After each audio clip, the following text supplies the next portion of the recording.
ये आकाशवाणी है। अब आप लवलीन निगम से समाचार सुनिए।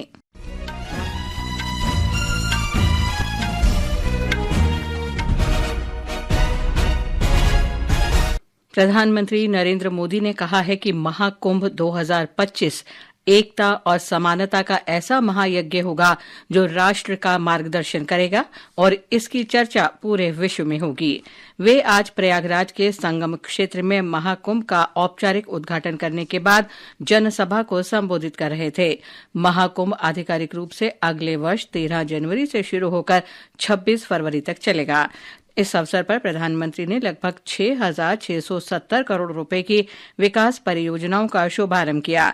इनमें प्रयागराज में बुनियादी ढांचे को बढ़ावा देने और निर्बाध संपर्क प्रदान करने के लिए विभिन्न रेल और सड़क परियोजनाएं शामिल हैं। इस अवसर पर प्रधानमंत्री ने कहा कि महाकुंभ के दौरान प्रयागराज की पावन धरती पर एक नया इतिहास रचा जाएगा। उन्होंने कहा कि ये एक दुर्लभ आयोजन है और सामूहिकता की शक्ति का प्रतीक है और जाति या वर्ग आधारित असमानताओं को समाप्त करता है। लोकसभा में भारतीय संविधान के 75 वर्ष की शानदार यात्रा पर आज विशेष चर्चा शुरू हुई। चर्चा शुरू करते हुए रक्षा मंत्री राजनाथ सिंह ने कहा कि भारतीय संविधान ने सामाजिक, आर्थिक, राजनीतिक और सांस्कृतिक जीवन के सभी पहलुओं को स्पष्ट करते हुए राष्ट्र निर्माण का मार्ग प्रशस्त किया। विपक्षी कांग्रेस पर अप्रत्यक्ष रूप से आक्षेप करते हुए रक्षा मंत्री ने कहा कि पिछले कुछ वर्षों में संविधान को विशेष पार्टी के योगदान के रूप में प्रस्तुत करने के प्रयास किए गए हैं। उन्होंने कहा कि संविधान किसी एक पार्टी का योगदान नहीं है, बल्कि ये भारत के मूल्यों के अनुरूप अतुलनीय और क्रांतिकारी दस्तावेज है। चर्चा में भाग लेते हुए कांग्रेस नेता प्रियंका गांधी वाड्रा ने कहा कि संविधान नागरिकों को सुरक्षित रखने के लिए सुरक्षा कवच है। श्रीमती वाड्रा ने आरोप लगाया कि सत्ता पक्ष ने इस सुरक्षा कवच को तोड़ने के प्रयास किए हैं। प्रधानमंत्री नरेंद्र मोदी 2 दिन की चर्चा पर कल अपना मत रखेंगे। राज्यसभा में संविधान पर चर्चा 16 और 17 दिसंबर को होगी। राज्यसभा के सभापति जगदीप धनखड़ के प्रति अविश्वास प्रस्ताव के मुद्दे पर सत्ता पक्ष और विपक्ष के सदस्यों के शोर शराबे के कारण कार्यवाही दिन भर के लिए स्थगित कर दी गई। कांग्रेस के नेतृत्व में विपक्ष ने सभापति के प्रति अविश्वास का प्रस्ताव दिया है।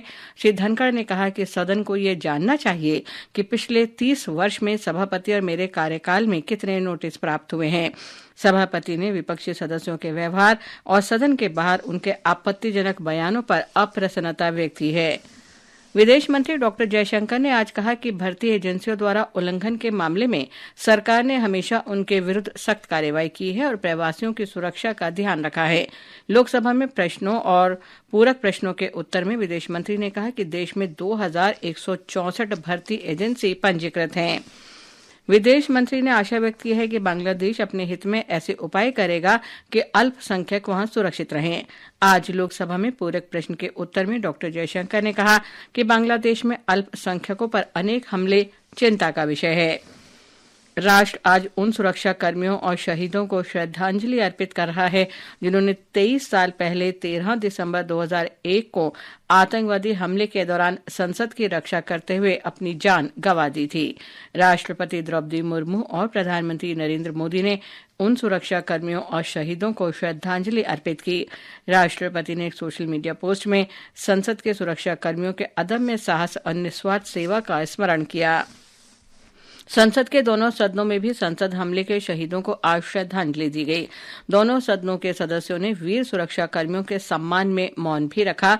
जब लोकसभा की कार्यवाही शुरू हुई तो लोकसभा अध्यक्ष ओम बिड़ला ने कहा कि इस अवसर पर सदन आतंकवाद से दृढ़तापूर्वक निपटने की प्रतिबद्धता दोहराता है। राज्यसभा के सभापति जगदीप धनखड़ ने कहा कि देशवासियों को हमारी एकता, स्वतंत्रता और न्याय की सुरक्षा के लिए अटल रहना चाहिए। तमिलनाडु में वर्षा के कारण कई जिलों में जनजीवन अस्त व्यस्त हो गया है। पिछले 24 घंटों में तिरुनेलवेली जिले के ओथू में अधिकतम 54 सेंटीमीटर वर्षा हुई। तिरुनेलवेली, तिरुवल्लुर, कोडालोर, तेनकासी और तंजावुर के अन्य हिस्सों में 20 सेंटीमीटर से अधिक बारिश दर्ज की गई है। भारतीय ग्रैंड मास्टर डी गुकेश ने कल सिंगापुर में वर्ल्ड शतरंज चैंपियनशिप जीतकर इतिहास रच दिया है। गुकेश विश्वनाथन आनंद के बाद शतरंज में विश्व चैंपियन बनने वाले दूसरे भारतीय खिलाड़ी बने। इसके साथ ही ये समाचार बुलेटिन समाप्त हुआ।